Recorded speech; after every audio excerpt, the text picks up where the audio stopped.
Well, I bet he stops now that I came out with the camera. But this tree right here is a flowering quince, which is one of my earliest uh, blooming plants. It's kind of at the end of its bloom, but you could still say there's a fair amount of flowers on it. And chickens are attracted to red, and I've noticed that when the petals fall down, they grab them and eat them, so they must like it. Uh, well, the rooster that looks like he's the lead rooster. Sorry, I'm trying to keep the chicken poop out of the picture. Come on, let's look at some chickens. They're more fun. They're having some watermelon. The lead rooster, there he is in the back with the big red comb. Um, he's real good at calling the girls, tidbitting them.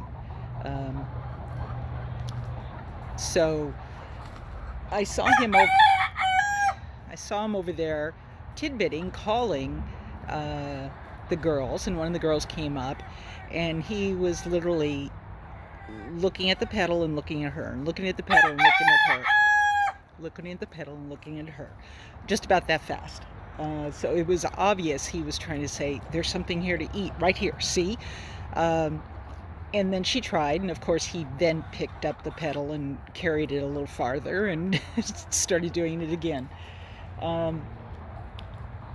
So I just watched him for a while, and Mr. Rooster just jumped up in the tree, and that is about, at least 3 feet, and really until they get to the flowers, that's close to 6 feet.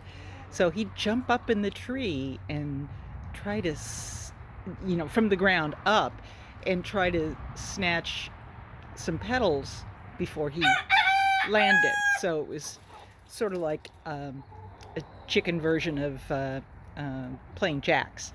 And he knocked those petals down. So that's why there's no petals on the bottom part of the tree, because I guess these ones up here are mostly out of chicken range. So that's just a fun little thing today. I have, let's get them doing watermelon, because they are really efficient at watermelon. There we go.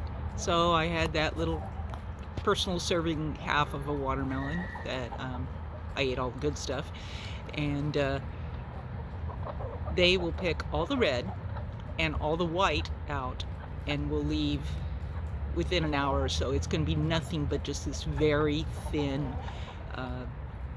piece of rind on it, and I can pick that out and throw it in the compost, and everybody's happy.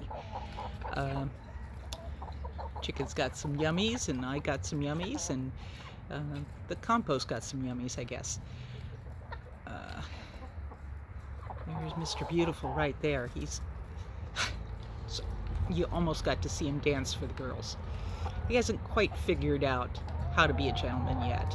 It's pretty much, if he wants to have his way with a girl, then he just does it, which is the story for pretty much all of them. The lead rooster, which if I decide to keep him, I'm going to have to give him a name. He calls to the girls, and he dances for the girls, but he also is pretty rough with them. So you see Evangeline there. She is getting balder and balder. I've got some chicken aprons on order, which is sort of like a cross between a backpack and a cape. Just fits across their back, and the ones I'm getting have some extra padding in the shoulders, because that's where the boys are standing, is either on her back or on her shoulders. But you can see that her feathers are tore up, the ones that aren't there. Her poor tail feathers are just about gone. So I need to protect the girls a little better. Scan out a little bit.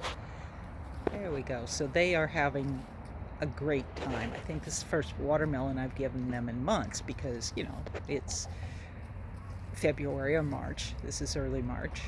Um, you know, I just don't usually have very good luck with watermelon this time of year, but this one was pretty good, so I'm happy about that. Um, God, some of the girls are just bald on their back of their head too, so that's where the boy holds on with his beak. So chicken love is not a easy thing. Anyway, I think that's all for today. Thanks.